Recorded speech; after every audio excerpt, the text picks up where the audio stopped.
उन दोनों के मिलने के बावजूद भी लगभग 23,000 जो वोट प्राप्त किए, उससे सिद्ध कर दिया कि हम तीसरी ताकत मध्य प्रदेश में बनने जा रहे हैं। तो 1700 वोट बढ़ने पे मुख्यमंत्री खुशी मना सकते हैं।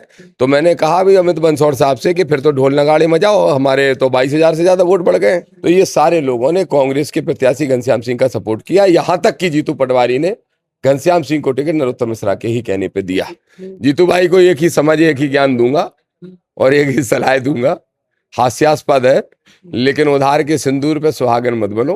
तुम भी जानते हो भाई कि तुम्हारी जीत नहीं है, तुम्हारी पार्टी की जीत नहीं है, नरोत्तम मिश्रा के आशीर्वाद की जीत है। और रही बात चंद्रशेखर आजाद की, तो चंद्रशेखर आजाद का तो नाखून छूने की औकात नहीं है। अकबर को जीजा मानने वाले लोग फालतू बातें ना करें तो बेहतर होगा, उन्हीं के हेल्थ के लिए अच्छा नहीं है।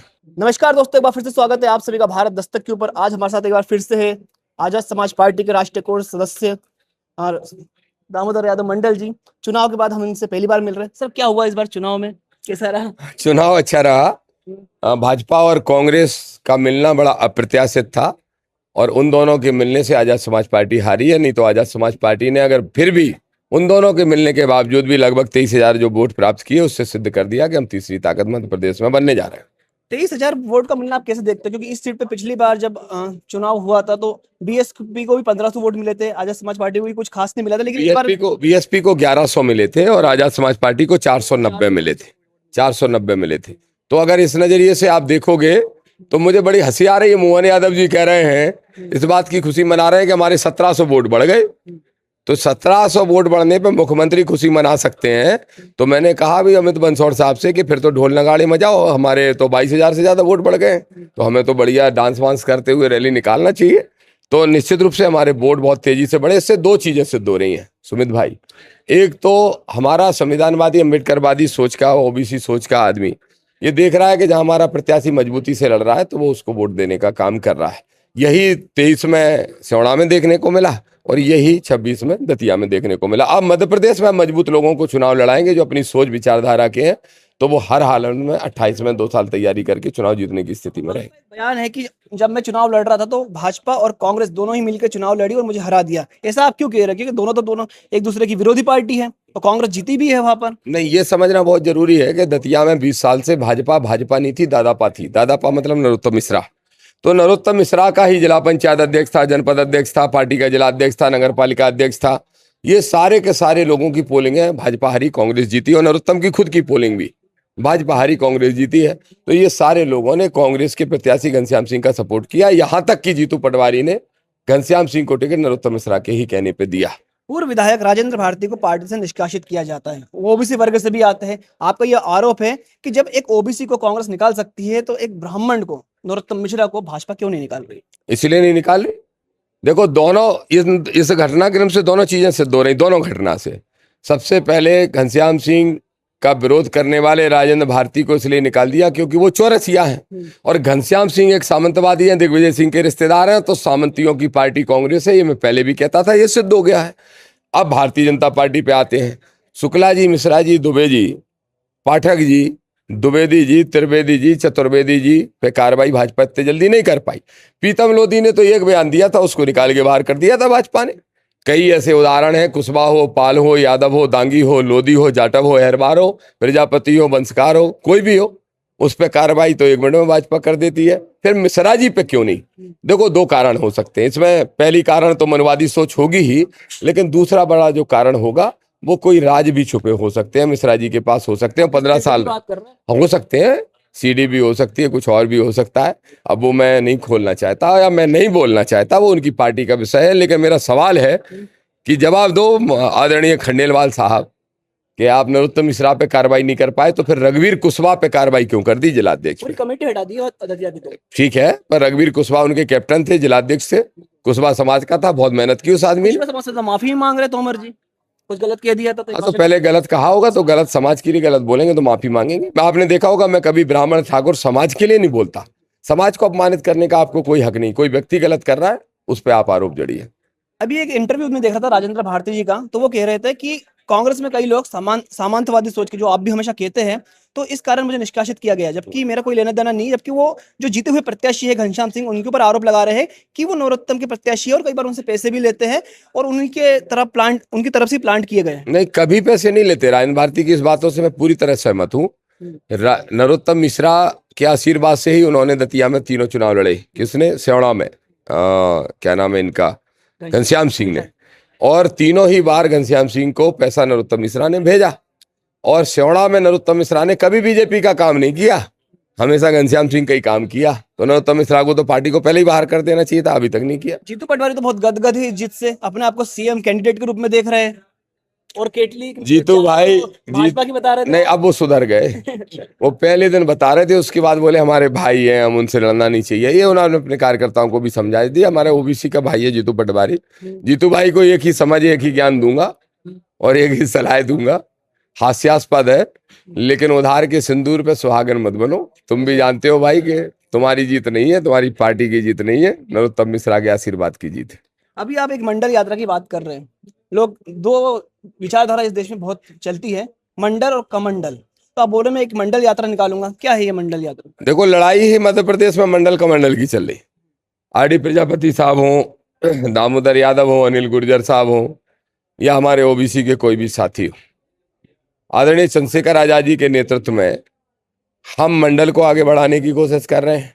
और धीरेन्द्र शास्त्री के नेतृत्व में देश के प्रधानमंत्री, मुख्यमंत्री कमंडल को आगे बढ़ा रहे हैं। धीरेन्द्र शास्त्री के नेतृत्व में? हाँ, धीरेन्द्र शास्त्री के नेतृत्व में। नेतृत्व धीरेन्द्र शास्त्री का अगर नहीं होता तो अभी प्रधानमंत्री कौन से बच्चों के बीच में गए, वहां भी कह रहे हैं मैं बागेश्वर बाबा थोड़ी हूँ जो पर्ची निकाल दूंगा। बताओ, ब्रांड बना के रखा है वो 28 साल के पगले लड़के को। हाँ, उसको पसीना यही निकाल देते हैं फिर आरडी प्रजापति साहब। वैसे तो ये दोनों मंडल कमंडल के बीच का इस देश में संघर्ष आज का नहीं है, ये 40 साल पुराना हो चुका है। माननीय कांचीराम साहब ने नारा लगाया था, मंडल कमीशन लागू करो वरना कुर्सी खाली करो। अब यही नारा चंद्रशेखर आजाद ने लगाया 3 दिन पहले लखनऊ में, और मैं भी उस मंच पे गया और उनसे वादा करके आया हूं कि अब पूरे मध्य प्रदेश में मंडल कमीशन की लड़ाई हम लड़ेंगे। ये यात्रा कोई रोड मैप अभी तैयार है या बाद में बताएंगे? बिल्कुल तैयार है, लेकिन इसको जारी आपको 2-4 दिन में पार्टी के प्रदेश अध्यक्ष भाई सत्येंद्र विद्रोही जी, माननीय एमएल तोमर साहब के निर्देश पे जारी करेंगे, राष्ट्रीय अध्यक्ष जी के निर्देश पे जारी करेंगे। 27% आरक्षण को लेकर और 13% होल्ड हटाने को लेकर लगातार सुनवाई चल रही है हाई कोर्ट में, लेकिन कोई निष्कर्ष निकल के सामने क्यों नहीं आ पा रहा है? ये लड़ाई काफी सालों से ओबीसी वर्ग लड़ रहा है, लेकिन उनके हाथ में कुछ भी नहीं आ रहा, बस लड़ाई लड़ी जा रही है। और ये आश्वासन दिया जाता है सरकार की तरफ से कि हम आपके साथ हैं, हम तो लड़ाई आपकी लड़ रहे हैं सरकार की तरफ से कोर्ट के अंदर। किससे न्याय मांग रहे हो? जो आपके हक अधिकार खा रहा है उसी पे न्याय मांगने जाओगे तो कैसे मिलेगा? कैसे मिलेगा? ये सरकारें खुद ही नहीं चाहती कि कोर्ट उसमें कोई डिसीजन करे। सुप्रीम कोर्ट का मुझे याद है एक कमेंट, सुप्रीम कोर्ट ने कहा था कि ना तो सरकार सीरियस है, ना ये जो संगठन में लड़ाई लड़ रहा है ना वो सीरियस है। मैंने कब कहा, हमारे कोर्ट ने कब कहा कि आप ओबीसी को आरक्षण नहीं दो? क्यों नहीं दे रहे हो, इसका जवाब सरकार दे। सरकार ने वही जवाब नहीं दिया। बोल रहे हैं हम लड़ रहे हैं, हम तो आपकी कैसी लड़ाई, कैसी लड़ाई लड़ रहे हैं पता है ना?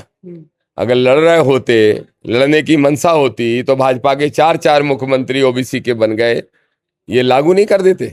मैं तो धन्यवाद दूंगा कमलनाथ को, कम से कम कमलनाथ ने उस फाइल पे साइन तो किए थे, जिसके कारण 27 की लड़ाई कोर्ट में लड़ पा रहे हैं हम लोग आज। तो कांग्रेस को लेकर क्या कहना चाहेंगे? कांग्रेस भी बोलती है कि हम ओबीसी वर्ग के साथ है, 27% आरक्षण भी चाहते हैं जो संवैधानिक है, और 13% होल्ड हटाना भी चाहते हैं। कांग्रेस अगर देखो 2 बातें कहती है कि हम बाबा साहब के अनुयायी हैं, तो ग्वालियर तो और संविधान की कॉपी लेके घूमते रहते हैं, तो ग्वालियर में हाई कोर्ट में बाबा साहब की मूर्ति नहीं मनुवादियों ने नहीं लगने दी, और कांग्रेस का ही पुराना एक पदाधिकारी है कोई मिश्रा वकील, वो नहीं लगने दे रहा और उसकी टीम नहीं लगने दे रही, तब कांग्रेस चुप क्यों रहती है? तो संविधानवादी अम्बेडकरवादी नहीं है कांग्रेस। पहली चीज, मनु की मूर्ति लगी है जयपुर हाई कोर्ट में, और कांग्रेस की सरकार थी उस समय राजस्थान में, तब मनु की मूर्ति कैसे लगा दी? हाई कोर्ट मनु से चलेगा? हाई कोर्ट में मनु की मूर्ति लगेगी कि हाई कोर्ट में डॉक्टर अंबेडकर की मूर्ति लगेगी? इसी कांग्रेस ने लगवाई। अब कांग्रेस संविधानवादी अम्बेडकरवादी होने की बात करे तो ये हंसी मजाक से ज्यादा कुछ नहीं है। अब दूसरी बात, अगर वो पिछड़े के आरक्षण की बात करती है तो भाई जीतू पटवारी जवाब दो। पीसीसी चीफ बने 2 साल तो हो गए होंगे जीतू को। 2 साल में क्या 2 बार भी मध्य प्रदेश बंद किया ओबीसी आरक्षण के लिए? हमेशा वो कहीं आंदोलन होता है वहां पर चलो जाते भाषण देने के लिए। भाषण वीर है ना, हम सड़क पे लड़ाई लड़ने वाले हैं, हम लड़ाई वीर हैं, तो हम लड़ाई लड़ रहे हैं। बात अभी आरक्षण की हो रही है, तो लोग यूजीसी जो अभी एक कानून लिया था हमारी गवर्नमेंट ने, उसको लेकर जो एक करनी सेना है हमारे देश की, वो आंदोलन कर रही थी। तो उसके एक नेता है सूरजपाल अम्मू करके उनका नाम है। उनसे जब एक पत्रकार पूछता है कि चंद्रशेखर आजाद का बयान आता है, आपके जो राष्ट्रीय नेता है, कि आरक्षण को कोई हाथ लगा लेता है तो इस देश में भूचाल आ जाएगा, ये चंद्रशेखर का बयान था। तो इसको लेकर वो काउंटर में कहते हैं कि चंद्रशेखर के बाप ने कभी भूचाल देखा है, उसके बाप में दम है भूचाल लाने की, ऐसा बयान सूरजपाल अम्मू देते हैं। आप देखिए, पहली बात तो जो भी सेना आप बोल रहे हो, ये कपूतों की सेना है, सपूतों की सेना नहीं है, और चार चंद गुंडों का संगठन है। इस संगठन की इतनी औकात नहीं कि उसमें मैं बोलूं या चंद्रशेखर आजाद पे वो कमेंट करें, उनकी भी इतनी हैसियत नहीं है। लेकिन अगर कोई ये कह रहा है हमारे राष्ट्रीय अध्यक्ष के बारे में, तो इन कपूतों को ये जरूर कहूंगा कि आरक्षण को छूने की औकात हो तो छू के देख लो। 2500 फुट गड्ढे में उस सेना को भी गाड़ देंगे, और ऐसे नेता भी कहीं पिक्चर में दिखाई नहीं देंगे, ना वो सरकारें दिखाई वो देंगी। कहते हैं कि जो पूरी पार्टी, और रही बात चंद्रशेखर आजाद की, तो चंद्रशेखर आजाद का तो नाखून छूने की औकात नहीं है। उनका कहना था सूरजपाल अम्मू का कि ये सब बीजेपी की तरफ से लाए हुए लोग हैं, प्लांट किए लोग हैं, और ये बीजेपी का ही काम करते हैं। अकबर को जीजा मानने वाले लोग फालतू बातें ना करें तो बेहतर होगा, उन्हीं के हेल्थ के लिए अच्छा नहीं है। सर, आगे का जो चुनाव आने वाला है, नगरीय निकाय चुनाव है, इसको लेकर आर्य समाज पार्टी की क्या तैयारी है? क्या आप कोई गठबंधन देखना चाह रहे हैं या फिर पूरी सीटों पर अकेले लड़ेंगे? गठबंधन की कोई आवश्यकता नहीं है। हम अभी तीसरे दल हैं, नए दल हैं। हम गठबंधन की बात करेंगे तो घबराएंगे ये लोग, बड़े दल वाले। हम तो पुराने हैं, हम तुम्हें 2 सीटें देंगे, हम तुम्हें 200 सीटों पे हराएंगे, फिर हाथ जोड़ के खड़े होंगे, तब विचार करेंगे। 28 की चुनाव में आजाद समाज पार्टी सारी सीटों पे चुनाव लड़ेगी या कुछ चिन्हित सीटें? ये निर्णय तो राष्ट्रीय अध्यक्ष का है और उस कोर कमेटी का है जिसमें मैं बैठता हूँ। तो निर्णय वही करें, घोषणा वही करें, लेकिन हमारी तैयारी 230 पे चल रही है। आप कहाँ से चुनाव लड़ने वाले हैं? दतिया से मैं चुनाव लड़ूंगा, लेकिन सेवड़ा और भांडेर भी जिता के लाएंगे। हर हाल में दतिया जिले की 3 सीटें जीतेंगे। आपका हमेशा कहना होता है कि हम लोग आजाद समाज पार्टी का जो तीसरा दल हम बन गए हैं, थर्ड फ्रंट को हम लीड करेंगे, लेकिन जब चुनाव होते हैं तो अक्सर आजाद समाज पार्टी की दिखाई नहीं देती। क्या बात कर रहे हो? 26 में जो चुनाव हुआ उसमें आजाद समाज पार्टी के प्रत्याशी के रूप में लगभग मुझे 30,000 वोट मिले, और किसी दल को मिले तीसरे को? कहीं भी नहीं मिले। अभी जो दतिया में उपचुनाव हुआ तो आजाद समाज पार्टी को लगभग 22.5 से ज्यादा और 23 से कम, तो लगभग 23,000 के आसपास वोट मिले, और किसी को कुछ मिला क्या? तो तीसरा दल तो हम स्थापित हो ही चुके हैं। जीत में कन्वर्ट क्यों नहीं हो पा रही चीजें? जीत में कन्वर्ट इसलिए नहीं हो पा रही है कि मनुवादी और सामंतशाही एक हो जाते हैं, ये हमें पता नहीं था, अब पता चल गया। अब जीत में कन्वर्ट कर लेंगे, अब वो दोनों मिलके लड़ेंगे, लेकिन हमारी तैयारी उससे 4 गुनी ज्यादा हम रखें। बहुत धन्यवाद। थैंक तो हमारे साथ थे आजाद समाज पार्टी के राष्ट्रीय कोर कमेटी सदस्य दामोदर यादव मंडल जी।